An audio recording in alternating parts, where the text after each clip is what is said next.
Hello, I'm Ex-Peon, and today we're covering an Iceberg for original Dungeons and Dragons, or the very first edition of Dungeons and Dragons, published in 1974. If you're unfamiliar with the concept of an iceberg, it's sort of a meme format of formatting information where the most shallow and commonly known information is at the top, and the most obscure and unknown information is at the bottom. Without further ado, let's begin. Tier 1. So our first entry, we have Gary Gygax and Dave Arneson. So Gary Gygax and Dave Arneson, they co-created Dungeons and Dragons in 1974, and that version of the game is what we are covering today.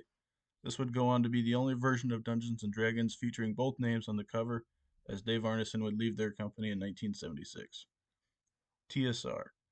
TSR, or Tactical Studies Rules, was the company Gary Gygax, but not Dave Arneson, co-founded in 1973 to publish Dungeons and Dragons. TSR owned the D&D IP until Wizards of the Coast bought TSR in 1997. Wizards of the Coast would go on to be bought by Hasbro in 1999. OD&D. This version of the game does not have a single agreed upon name, as technically its name is Dungeons and Dragons, but of course, if you say you're playing Dungeons and Dragons, no one's going to assume this is what you're playing. OD&D, or Original Dungeons and Dragons, is one of the most popular names for this edition, as this is the original version of the game. Zero E. The other commonly accepted name for this edition is Zero E. This is a retroactively applied name used to fit OD&D into the continuity of the later numbered editions, being 1st, 2nd, 3rd, 4th, and 5th edition. White box slash 3 LBBs. This edition is also sometimes referred to as the White Box, or the 3 LBBs, which stand for the 3 Little Brown Books. The names come from the product being sold in a white box with 3 little brown books inside. Those 3 books, Men and Magic, Monsters and Treasure, and The Underworld and Wilderness Adventures, correspond quite closely to the Player's Handbook, the Monster Manual, and the Dungeon Master's Guide we are more used to today. There were actually several supplements published to this game before Advanced Dungeons and Dragons came out, so I do prefer OD&D as a comprehensive name for this edition, as it encompasses both the core box set and the supplements. Chainmail. OD&D was not released as a standalone product, it was actually released as an expansion of sorts to Chainmail, a wargame Gygax co-created. Because they were intended to be sister products, several rules in OD&D are unclear or incomplete without Chainmail. D&D greatly outsold Chainmail, so many early fans bought an incomplete game. Outdoor Survival. Chainmail was not the only additional product needed to play Dungeons and Dragons in 1974. The authors also recommended the reader obtain the board game Outdoor Survival from Avalon Hill to use when traveling in the wilderness. Descending Armor Class. Dungeons and Dragons games from the TSR era are infamous for featuring Descending Armor Class, which counterintuitively has armor class get better the lower it is. Thus, plate armor is superior to leather armor because plate has an armor class of 3, while leather has an armor class of 7. Races Class. OD&D is often misattributed as having Races Class, which is when your race is your class. In the original release of D&D, it basically has Races Class because there are only 3 classes, and 2 of the 3 non-human races are restricted to only one of these 3 classes. The third race, Elf, is more complicated in how it works, but it's basically restricted to 2 of the classes. As supplements to the game added more classes and races, the distinction between race and class became more apparent. Vancian Magic. Dungeons and Dragons uses Vancian Magic, which is a magic system Gary Gygax took from the Dying Earth novels written by Jack Vance. Vancian Magic features memorizing spells and forgetting them once they are cast. OD&D is more strictly Vancian Magic than later editions like 5e, as you have to choose at the beginning of the day which spells you're memorizing and how many times you'll cast each spell, rather than choosing which spell to use at the moment of casting. Only 3 alignments. OD&D is differentiated from modern D&D in that it only has 3 types of alignment: law, neutrality, and chaos. Good and evil are technically absent, though they're strongly implied at points to heavily correspond with law and chaos respectively. Moving on to Tier 2, Alternative Combat System. A fun fact about OD&D's combat system is that it technically uses chainmail as the default system. In the book, the D20 combat system that became the default system for the rest of D&D was technically an alternative in the book. It was effectively the primary, though. Chainmail combat. The default combat system in OD&D is using chainmail. Chainmail has multiple types of combat, but being a war game, its primary combat mode is mass combat. OD&D essentially recommends the players use Chainmail's mass combat system, but use a 1-to-1 scale, one miniature reflecting one monster or player character, rather than the default 1-to-20 scale that Chainmail uses. Saving throws. Saving throws have existed for the entirety of D&D, but old school D&D has an eclectic assortment of saving throws. The saving throws in OD&D are as follows: Death Ray or Poison, and that's one saving throw. All wands, including polymorph or paralyzation. Again, this is just a single saving throw. Stone, just stone. It means resisting being turned to stone, but you could easily read this as dodging stones thrown by giants or something. Dragon breath, and staves and spells. Fighting man. The fighter is iconic in D&D as the default class of sorts, especially for newer players, but was actually originally called the fighting man. I don't know if anyone back in the day read the gendered language and assumed female player characters could not play fighting women. Nothing in the rules actually says that, but it could be interpreted as such. Magic user. While modern D&D has several classes that represent the archetype of someone who is a poor warrior but a master of magic, wizard, sorcerer, warlock to name a few, in original Dungeons and Dragons, those more specific archetypes were covered in the all-encompassing magic user class. The beauty of it is that a wizard, a witch, an enchanter, and more could all theoretically be covered by this single class. The class has literally no flavor or narrow archetype baked into its name. Cleric. The most recognizable class, by name at least, for modern players in OD&D is the Cleric. It's the only class in D&D's history whose name hasn't changed. The class itself may be less recognizable to modern players. In this version of the game, it is less of a primary spellcaster and more of a religious, undead hunting warrior who has slightly delayed access to spells. Level titles. A fun element of this game is that each level a class gets has its own unique name. A first level fighting man, for example, is a veteran, while a first level cleric is an acolyte, and a first level magic user is a medium. While not every level title makes the most sense, such as a third level fighting man being a swordsman, even if they never use a sword, I think it adds more context and flavor to your character. Maybe your first level magic user makes a living by telling fortunes. Maybe your first level fighting man has just survived his first battle as a soldier and has decided he'd rather risk his life as an adventurer than as a soldier. Dwarf. Dwarves are one of the four playable races in OD&D, and they are essentially fighting men who start out more powerful but have a lower overall potential. In the base game, they have to be fighting men, and they can't advance past level 6. They make up for this in a number of ways, including making saving throws as if they're 4 levels higher, and being able to recognize special features in dungeons such as traps. Elves switch classes. One of the most confusing aspects of OD&D that people still debate to this day is how elves work. The text states that they can switch classes between fighting men and magic users. No one can entirely agree how this works. A popular interpretation is that they switch classes for purposes of XP gain, but in every other sense act as a fighting man magic user dual class, being able to use any weapon and any spell, well, any magic user spell. Regardless of how they're interpreted, one constant is that they can't wear non magical armor and cast spells at the same time. The text is otherwise incredibly unclear, but in this one respect, it is crystal clear. Halfling. In this base version of the game, halflings can only be fighting men and can only advance to the 4th level. They make up for this by sharing the dwarf's saving throw bonus as well as getting a bonus to missile attacks. Unfortunately, the game refers the player to chainmail for the exact bonus. However, chainmail doesn't use a d20 system, so if you're using the alternative combat system, which 99% of people are, the game doesn't actually tell you how well halflings can fire missiles. The basic line of D&D games would go on to give halflings a +1 bonus to ranged attacks, which appears to be much more modest than what was intended.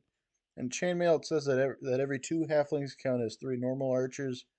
I prefer the compromise the D&D YouTuber named the basic expert used in his OD&D retro clone called Whitebox, WIGHT, where he gave halflings a +3 bonus to ranged attacks. OD&D doesn't have initiative. A misconception about OD&D is that it has no initiative system. It's more accurate to say that it has a missing initiative system, as the book refers the reader to chainmail. If you use chainmail, then OD&D actually has two initiative systems. Most people didn't own both Dungeons and Dragons and chainmail, so most people just had to improvise an initiative system until later D&D releases provided one.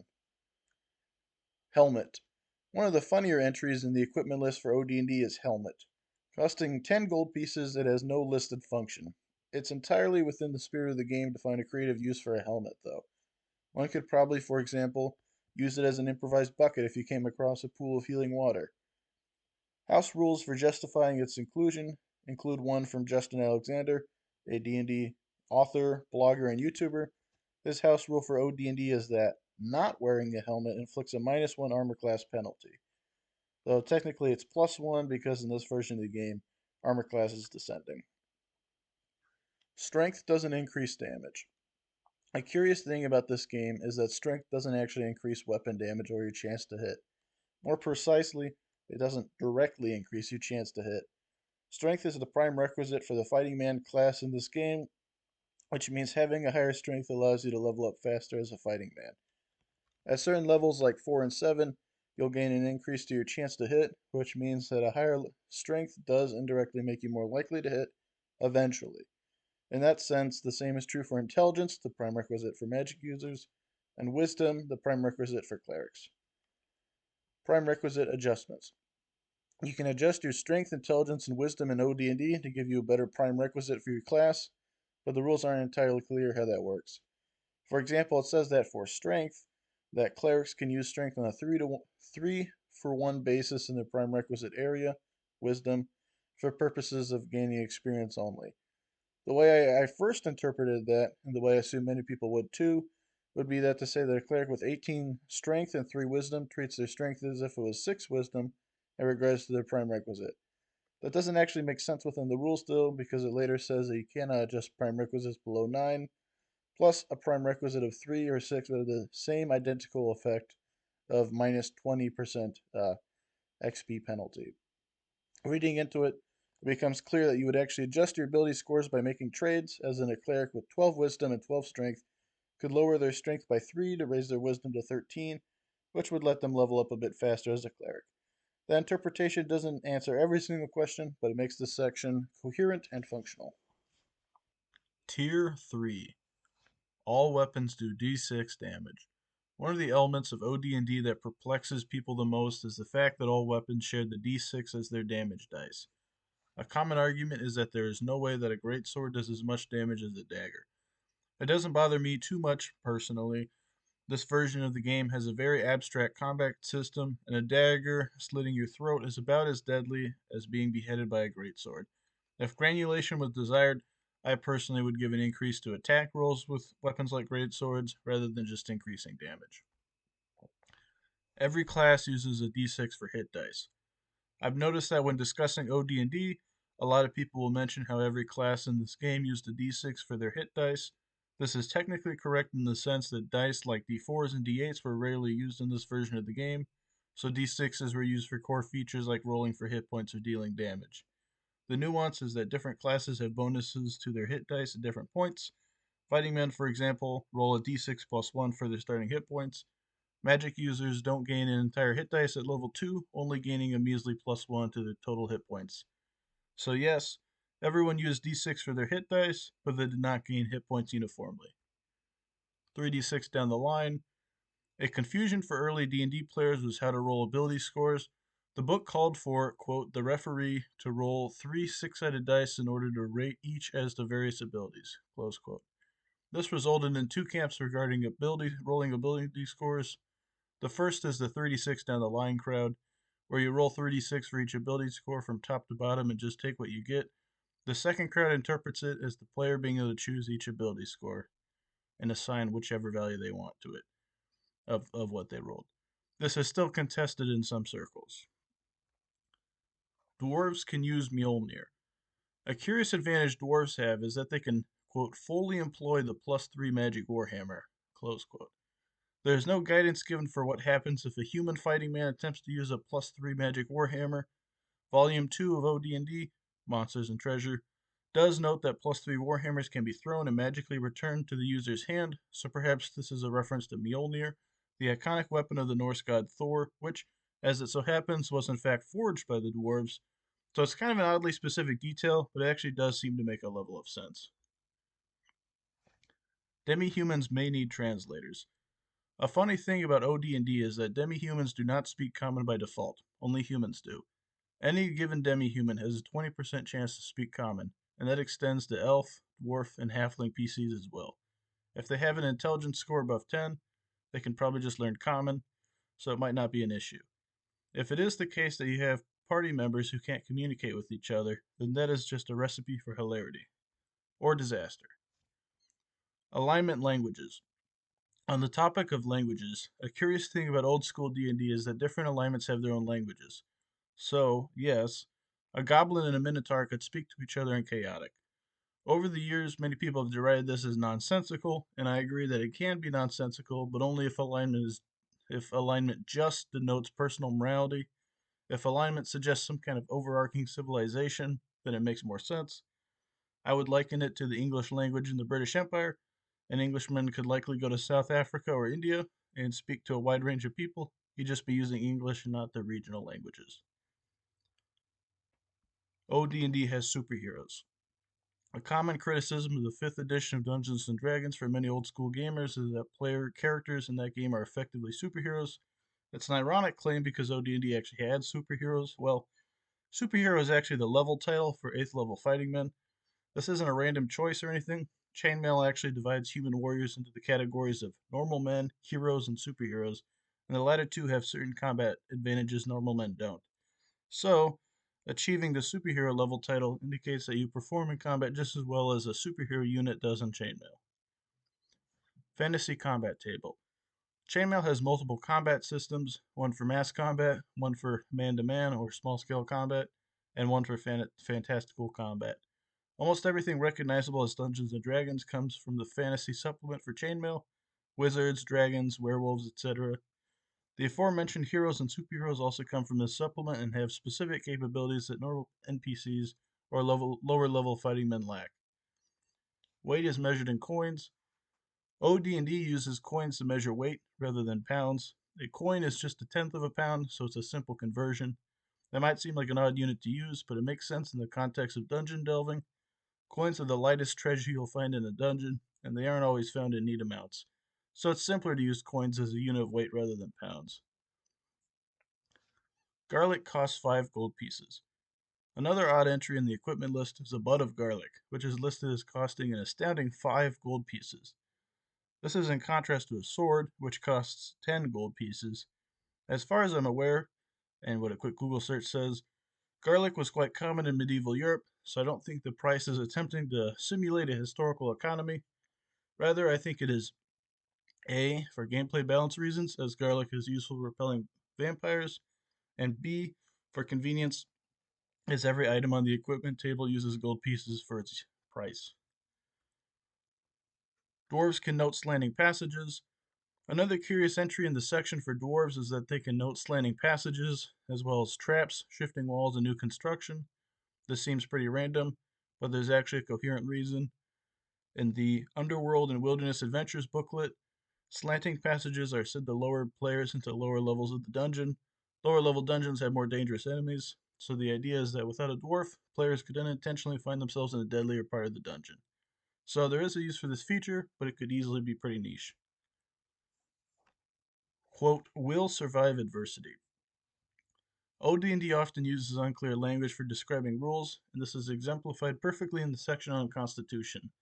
It notes that Constitution below 7 reduces hit points, and that Constitution above 14 increases hit points, but for Constitution scores in between 8 and 12, it gives a percentage chance of survival. For 13 or 14, it merely says, quote, will survive adversity. By reading between the lines, you can deduce that this references your ability to survive transformational effects like being turned to stone. However, one could easily read this as being the chance to survive being brought to 0 hit points. If you want to read an interesting blog account of somebody reading the rules for this game and attempting to run them literally, check out this article by Justin Alexander in the description of this video. Witches keep high charisma characters as lovers. A humorous sentence in the section for charisma states that the charisma score is usable to decide such things as whether or not a witch capturing a player will turn him into a swine or keep him enchanted as a lover. I love this sentence, not just because it's hilarious, but also because it demonstrates the spirit of old school D&D, and not everything has to be specifically mapped to a game mechanic to influence the story that unfolds at the table. Tier 4, the Greyhawk Supplement. The first of several supplements for OD&D is the Greyhawk Supplement, named after the setting for Gary Gygax's personal campaign. Despite the name, it contains almost nothing for a specific campaign setting, and instead overhauls the game to much more closely resemble modern D&D. If you like weapons doing different amounts of damage, ability scores having much more direct effect on your character's power level, classes like Thieves and Paladins, and 9th level spells like Wish, think Greyhawk. Thieves. The Greyhawk supplement first officially introduced the Thief class to D&D. They were quite unique from the other classes, as they are an entirely skill-based class. With D4 hit dice and only leather armor, they are incredibly frail in melee combat, and rely on avoiding fights with their stealthy skills or getting massive damage with backstabs. They have a number of skills that help them navigate the dungeon, whether it's by removing traps or listening at doors. Demi-human races, especially halflings, especially benefit from playing this class as they lose their level limits. Percentile Strength. An iconic element of Advanced Dungeons & Dragons is percentile strength, but it actually originated in the Greyhawk supplement for OD&D. The way it works is that if you roll an 18 for your strength, you roll percentile dice to determine how remarkable your character's strength is. A result of 0 to 50 gives you an unmodified strength of 18, while higher results increase your attack chance and damage in melee, as well as carry capacity and ability to force doors open. The best result, a 100 on the percentile dice, gives you a +4 bonus to hit, +6 damage in melee, an increase to your carry capacity by 120 pounds, and an almost guaranteed chance to force open any door. If you're just rolling 3d6 down the line for ability scores, the odds of even rolling an 18 in strength are 0.46% or 1 in 216. The odds of even benefiting from rolling percentile strength are half that, so while percentile strength is extremely iconic, it makes almost no sense to me as a game mechanic, as it is so rarely going to come into play rules as written. Does Magic Missile hit automatically? Magic Missile is a classic D&D staple, and we all know that it hits enemies automatically. What you might not know is that when it was originally published, there was controversy over whether it hit automatically or not. The language of the spell as written in Greyhawk is unclear, and one could easily interpret it as just being a +1 magic arrow the magic user flings at the enemy that may or may not hit. The Holmes version of D&D explicitly has it require an attack roll, while I believe every other version of D&D has it just hit automatically. OD&D has 3 ways to roll hit points. Like many rules, it wasn't entirely clear in the original edition of D&D how hit points work. I'm not an expert on the subject, so I'll defer to the basic experts, OD&D Retroclone Whitebox, to list 3 general interpretations people had for how hit points worked. He lists them as: first, roll your hit dice each level, accumulating hit points over time. Second, reroll your hit dice each level. And third, reroll your hit points every day. Alternate hit dice. It was actually in Greyhawk that the standard system for hit points came into D&D. Finally, magic users and thieves had D4 hit dice, clerics had D6 hit dice, and fighters had D8 hit dice. Paladins. The other class introduced in the Greyhawk supplement was the Paladin, D&D's first subclass. Fighters who rolled a 17 or higher on their charisma could choose to be Paladins. Funnily enough, if you roll your ability scores 3 to 6 down the line, any given PC has a 1.39% chance to actually qualify to be a Paladin. Paladins have an extremely strict lawful alignment, and if they act outside of it, they lose their powers forever. The powers they do get are Lay on Hands for healing, better saving throws, and immunity to disease. They also get abilities for detecting and dispelling evil at level 8. Half-Elf Clerics. Greyhawk added the half-elf race to D&D, and the single greatest editing error in OD&D is around the subject of half-elven clerics. The text reads as follows, quote, There are no half-elf clerics, for in this regard the human side prevails. However, half-elves with a basic wisdom score of 13 or more may also become clerics. Close quote. This seems like an obvious contradiction, and, while it is, further sentences and a bit of reasoning indicates that the authors are trying to say that there are no single-classed half-elven clerics. It still makes absolutely no sense that the previously human-only class would be restricted for half-elves because of their human side prevailing, but what you gonna do? That's just OD&D. Dwarven clerics. Greyhawk expanded the cleric class of dwarves as well, but the book curiously forbade players from actually playing a dwarven cleric. It states that they can go as high as 7th level and can cure and resurrect their own. The implication is that dwarven clerics will only cure and resurrect other dwarves. Perhaps this was meant to give dwarven PCs a small edge if they manage to get a dwarven cleric as a follower. I don't know. Poisonous Cloak. Greyhawk added many cursed magic items, and one of the most infamous is the Poisonous Cloak. Quite simply, if you put on this cloak, you will die. It looks just like any other magical cloak, and there's no saving throw. You just die. Weapon versus Armor class. Greyhawk ported over the weapon versus armor adjustments from Chainmail's man-to-man system to D&D. This makes it so a military pick is much more effective than a dagger against plate, while a dagger is much more effective than a military pick against an unarmed opponent. There's certainly logic to the concept, but I'm not sure how individually logical or in accordance to historical reality each bonus or penalty is. I'm not an expert on the subject, so I can't really say. Weapon damage varies by opponent size. A counterintuitive design choice in Greyhawk is that weapons don't always do the same damage.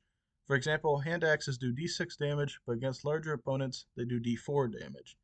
At first blush, this is silly because that can just be captured by adding more hit points to large monsters.